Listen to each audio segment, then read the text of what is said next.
احمد بن ثابت نے اسحاق ابن عیسیٰ کے ذریعے ابو معاشر سے نقل کیا ہے کہ حضرت علی جمعہ کے روز 17 رمضان المبارک 40 ہجری میں شہید ہوئے۔ یہی واقدی کا قول ہے، جیسا کہ حارث نے ابن سعد کے ذریعے واقدی سے نقل کیا ہے۔ ابو زید نے علی بن محمد کا یہ قول بیان کیا ہے کہ حضرت علی کوفہ میں جمعہ کے روز 11 رمضان کو شہید ہوئے۔ ایک قول یہ ہے کہ رمضان ختم ہونے میں 17 روز باقی تھے، اور ایک بیان یہ ہے کہ ربیع الاخر 40 ہجری میں شہید ہوئے۔ موسیٰ ابن عبد الرحمن المسروقی نے عبد الرحمن الحرانی کے ذریعے اسماعیل بن راشد کا یہ بیان نقل کیا ہے کہ ابن ملجم، برق بن عبداللہ اور عمر بن بکر التمیمی نے ایک جگہ جمع ہو کر معاملات پر غور و فکر کیا۔ ان تینوں نے حکام کے طرز عمل پر نکتہ چینی کی۔ اس کے بعد نہروان کے لوگوں یعنی خارجیوں کا ذکر کیا۔ ان کے لیے انہوں نے رحمت اور مغفرت کی دعا کی اور بولے، ہم ان لوگوں کے بعد زندہ رہ کر کیا کریں گے؟ یہ لوگ ہمارے بھائی تھے جو لوگوں کو پروردگار کی طرف دعوت دیتے تھے اور اللہ کے معاملے میں کسی ملامت کرنے والے کی ملامت کا خوف نہیں کرتے تھے، کیونکہ نہ ہم اپنی جانوں کو اللہ کے ہاتھ فروخت کر دیں اور ان گمراہ اماموں کے پاس جائیں اور ان کے قتل کی کوشش کریں۔ گمراہ اماموں سے حضرت علی، امیر معاویہ اور عمر بن العاص مراد تھے۔ اس طرح تمام علاقے کے لوگوں کو ان سے چھٹکارا مل جائے گا اور ہم اپنے بھائیوں کا انتقام لیں گے۔ اس پر ابن ملجم نے کہا، علی بن ابی طالب سے تمہیں چھٹکارا میں دلاؤں گا۔ ابن ملجم مصر کا باشندہ تھا۔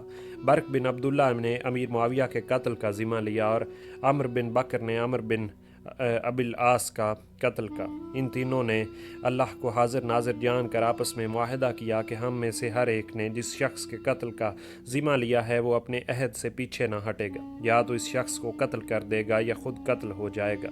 ان لوگوں نے اپنی تلواروں کو زہر میں بجھایا اور ان تینوں صحابہ کے قتل کے لیے 17 کی تاریخ متعین کی۔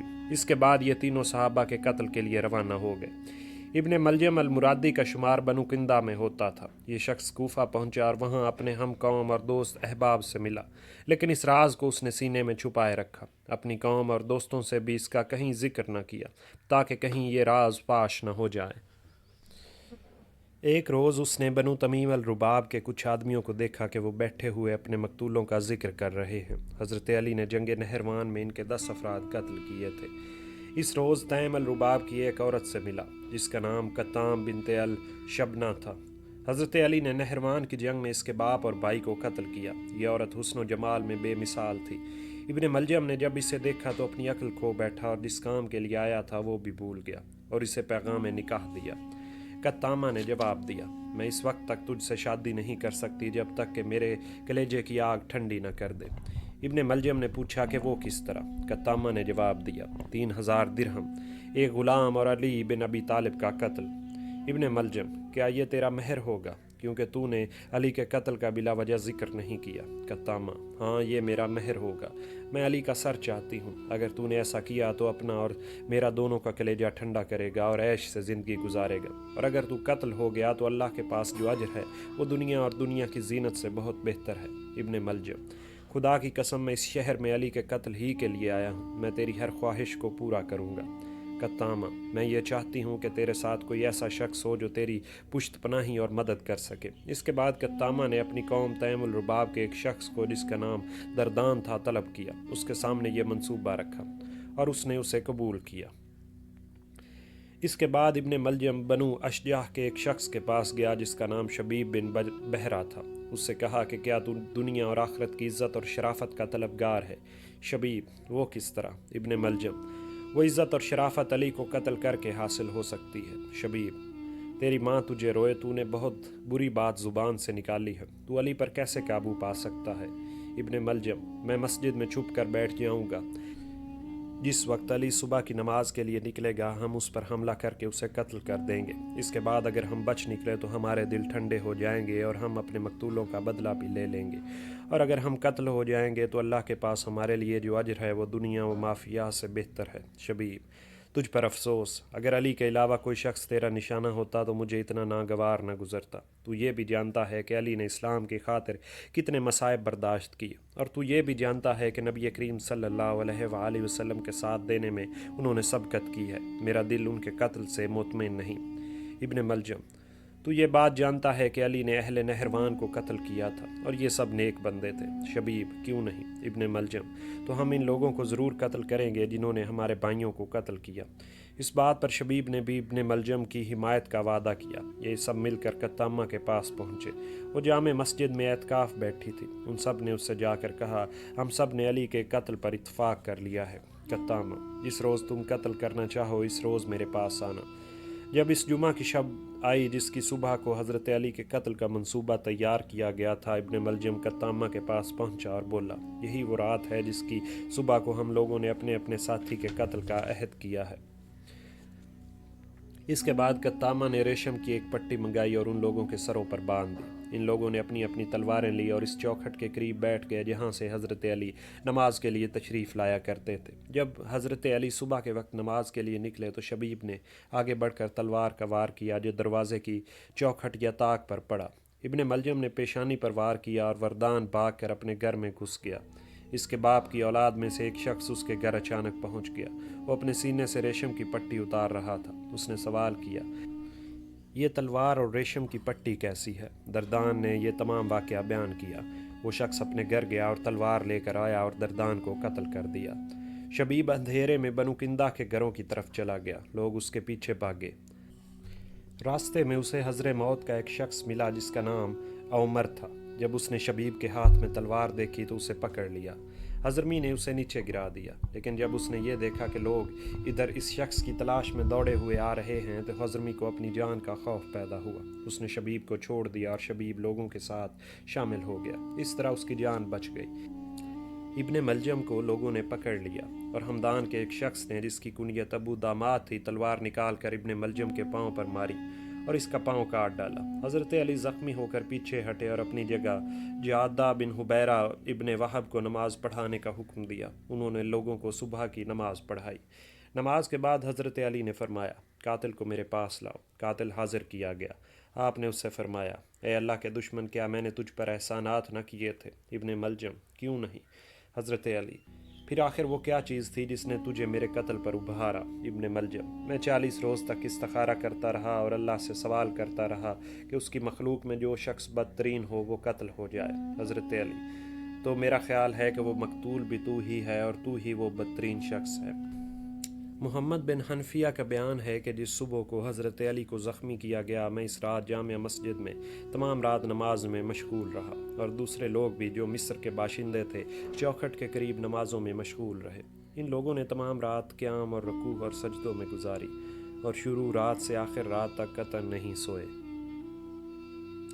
جب صبح کے وقت حضرت علی نماز کے لیے نکلے تو ان لوگوں کو آواز دی، نماز یعنی نماز کے لیے کھڑے ہو جا۔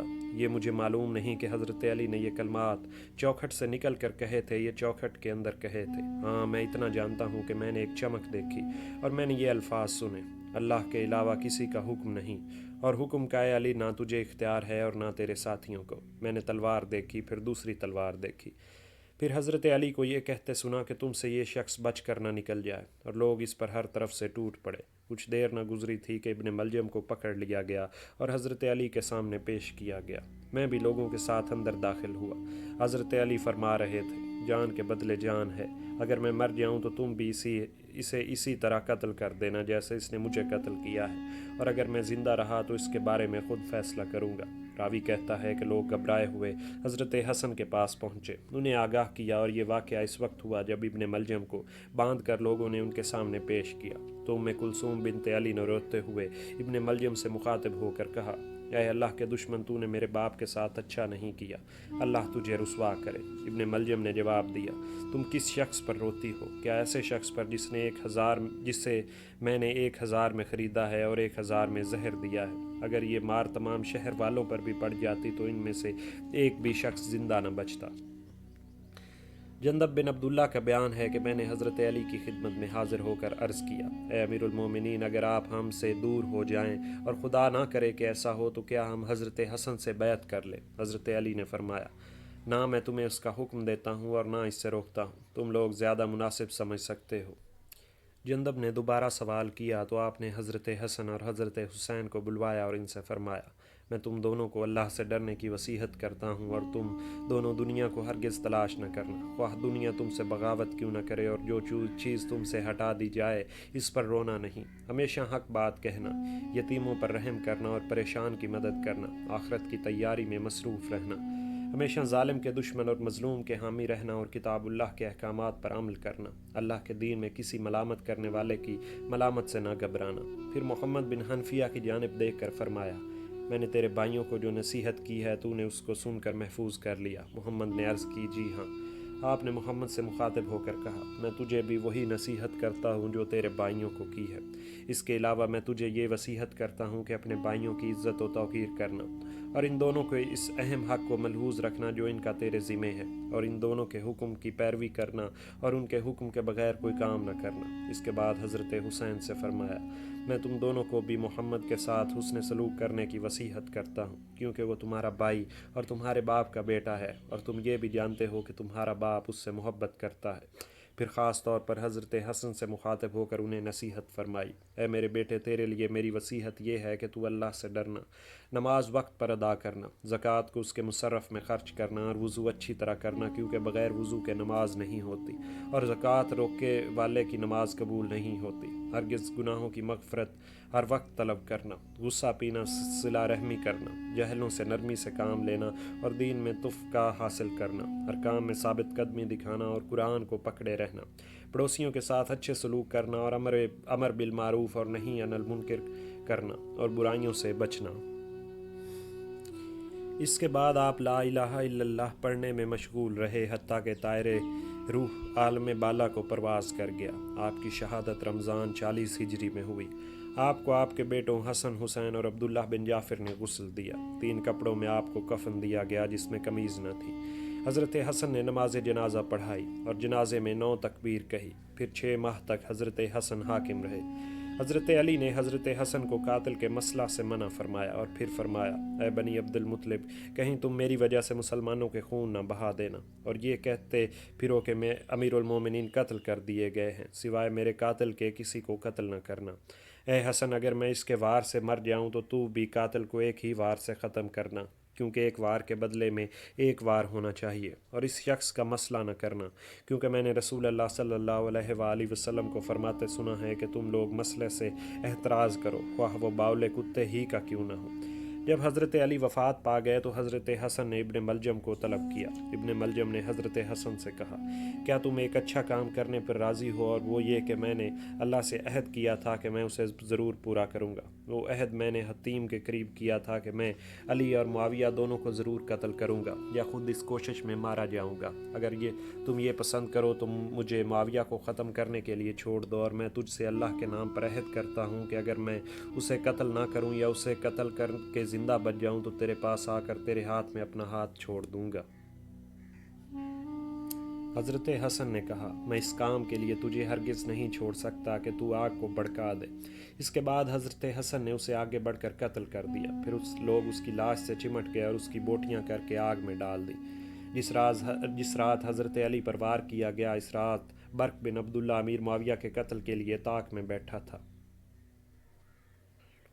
جب امیر معاویہ صبح کی نماز پڑھانے کے لیے نکلے تو ان پر تلوار سے حملہ کیا گیا۔ اس کا وار ان کے کھولوں پر پڑا۔ امیر معاویہ نے ہاتھ بڑھا کر اسے پکڑ لیا۔ قاتل نے کہا، میرے پاس ایک ایسی خبر ہے جس کو سننے سے آپ خوش ہو جائیں گے، اور اگر میں آپ سے وہ خبر بیان کروں گا تو آپ کو اس سے بہت فائدہ ہوگا۔ امیر معاویہ نے فرمایا، اچھا وہ خبر بیان کرو۔ برق نے جواب دیا، آج میرے بھائی نے علی کو قتل کر دیا ہوگا۔ امیر معاویہ، کاش تیرا بھائی ان پر قابو نہ پا سکے۔ برق، کیوں نہیں؟ اس لیے کہ علی جب باہر نکلتے ہیں تو ان کے ساتھ کوئی محافظ نہیں ہوتا۔ امیر معاویہ نے اس کے قتل کا حکم دیا اور وہ قتل کر دیا گیا۔ اس کے بعد امیر معاویہ نے سعدی کو طلب کیا۔ یہ ایک طبیب تھا۔ اس نے جب امیر معاویہ کے زخم کو دیکھا تو کہا، اے امیر، تم دونوں باتوں میں سے ایک بات کو پسند کر لو، یا تو میں لوہا جلا کر اس زخم کی جگہ پر لگا دیتا ہوں، یا آپ اسے پسند کر لے کہ میں آپ کو پینے کے لیے ایک ایسا شربت دوں جس سے آئندہ آپ کی کوئی اولاد نہ ہو، کیونکہ تلوار زہر آلود تھی۔ امیر معاویہ نے کہا، آگ تو میں برداشت نہیں کر سکتا، رہا اولاد نہ ہونا تو یزید اور عبداللہ دونوں میری آنکھوں کی ٹھنڈک ہیں۔ طبیب نے امیر معاویہ کو یہ شربت پلا دیا جس سے وہ صحت مند ہو گئے، لیکن آئندہ ان کی کوئی اولاد نہ ہوئی۔ اس کے بعد امیر معاویہ نے مسجد میں محرابین تعمیر کرنے کا حکم دیا، راتوں کو پہرہ دار متعین کیے، اور جس وقت امیر معاویہ سجدے میں جاتے تو پولیس کے آدمی ننگی تلواریں لیے ہوئے ان کی حفاظت کرتے۔ اس رات عمر بن بکر بھی عمر بن العاص کی طاق میں بیٹھا رہا، لیکن صبح کو عمر بن العاص نماز پڑھانے نہیں آئے کیونکہ ان کے پیٹ میں تکلیف تھی۔ عمر بن العاص نے خارجہ بن حذافہ کو نماز پڑھانے کا حکم دیا، اور یہ ان کے محافظ دستے میں تھے، بنو عامر کے خاندان میں سے تھے، اور یہ نماز پڑھانے کے لیے نکلے۔ عمر بن برق نے انہیں عمر بن العاص سمجھ کر ان پر حملہ کیا اور انہیں شہید کر دیا۔ لوگوں نے اسے پکڑ لیا، عمر بن العاص کے سامنے پیش کیا گیا۔ تمام لوگ عمر کو اس طرح سلام کر رہے تھے جیسے حاکم کو سلام کیا جاتا ہے۔ عمر بن برق نے پوچھا کہ یہ کون شخص ہے؟ لوگوں نے جواب دیا یہ عمر بن العاص ہیں۔ عمر بن برق: تو پھر میں نے کسے قتل کیا ہے؟ لوگ: خارجہ بن حذافہ کو۔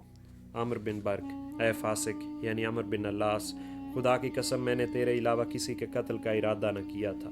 عمر بن العاص: ہاں تو نے میرا ارادہ ضرور کیا تھا، لیکن اللہ نے تو خارجہ کا ارادہ کیا تھا۔ اس کے بعد عمر بن العاص نے آگے بڑھ کر اسے قتل کیا۔